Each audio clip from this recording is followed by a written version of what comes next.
Let's try that.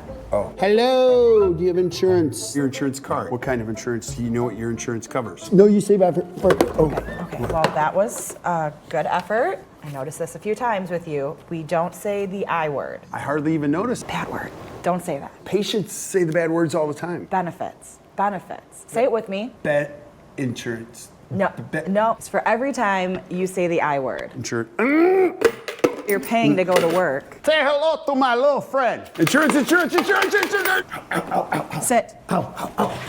You'll stay here until you learn to not say that I word. Absolutely, we can look at the benefits. Insurance! Time to try something else. Start writing. It is not insurance. Yes, it is. No, it's a coupon. It's insurance. No. Obviously, this is ridiculous, and we're just having a little fun. You would never treat employees like this. Don't ever do that. Write this down.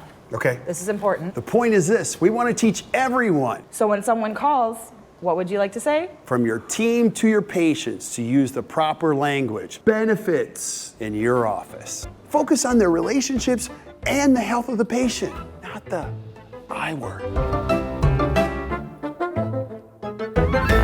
How many times have I told you we're not going to use that word in this office? This hurts me more than it hurts you.